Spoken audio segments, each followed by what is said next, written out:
नमस्कार दोस्तों, आज मैं आपके लिए लेकर आई हूँ बहुत ही स्वादिष्ट सेहतमंद सब्जी भरवा करेला। अक्सर हम करेला बनाते समय उसके छिलके फेंक देते हैं, लेकिन आज हम इन्हीं छिलकों से इतना स्वादिष्ट मसाला बनाएंगे कि करेला खाने वाले उंगलियां चाटते रह जाएंगे। और खास बात यह है कि यह सब्जी सेहत के लिए भी बहुत फायदेमंद होती है। मैंने करेलों को अच्छे से धोकर साफ कर लिया है।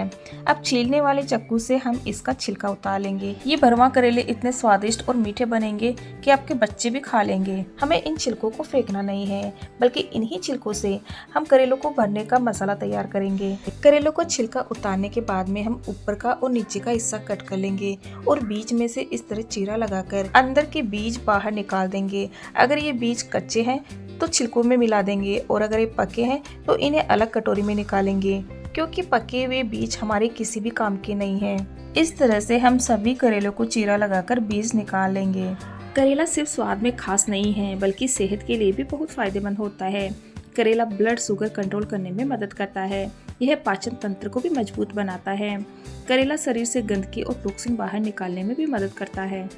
हमने सभी करेलों के बीज निकाल दिए हैं। अब बारी आती है इन पर नमक लगाने की। करेलों पर नमक लगाना बहुत जरूरी है ताकि इनका कड़वापन निकल जाए और ये मीठे हो जाएं। हमें इन पर यूं ही नमक नहीं डालना है, बल्कि इन्हें इस तरह से रब भी करना है। करेलों पर नमक लगाने के बाद में हम मसाले पर भी अच्छे से नमक लगा देंगे और इसे 20 मिनट के लिए रख देंगे। 20 मिनट के बाद में पानी से करेलों को अच्छे से धो लेना है। यहाँ ध्यान रखने वाली बात यह है कि हमें करेलों को अच्छे से निचोड़ना है। इससे क्या होता है कि इसका कड़वापन निकल जाता है और करेले मीठे बनते हैं। करेला शरीर से गंदगी और टॉक्सिन बाहर निकालने में मदद करता है। इसमें विटामिन और मिनरल्स होते हैं जो त्वचा और आंखों के लिए बहुत फायदेमंद होते हैं।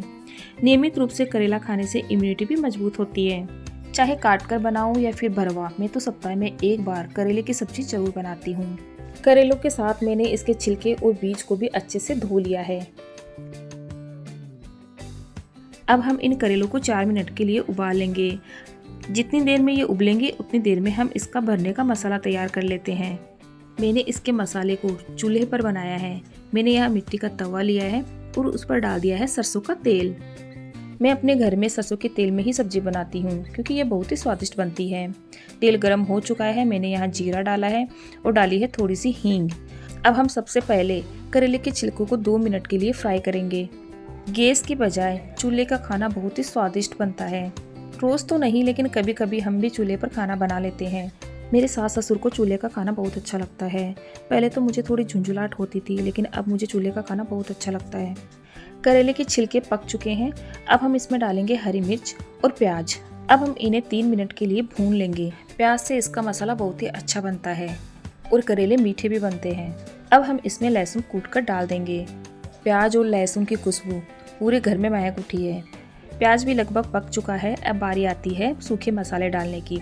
तो हमने यहाँ डाला है नमक, लाल मिर्च, हल्दी और धनिया पाउडर। अगर आप चाहो तो प्याज के साथ में साबुत धनिया और सौंफ भी डाल सकते हो, लेकिन मैंने यहाँ नहीं डाला है। अगर आपको ये दोनों चीज़ें पसंद हो तो ज़रूर डालें, क्योंकि इससे करेले बहुत ही स्वादिष्ट बनते हैं। कई लोग खटाई के लिए नींबू डालते हैं, अमचूर डालते हैं या फिर टमाटर डाल देते हैं, लेकिन मैं यहाँ कुछ खास चीज़ डालने वाली हूँ और इसी चीज़ से मेरे करेले बहुत स्वादिष्ट बनते हैं और मीठे भी बनते हैं।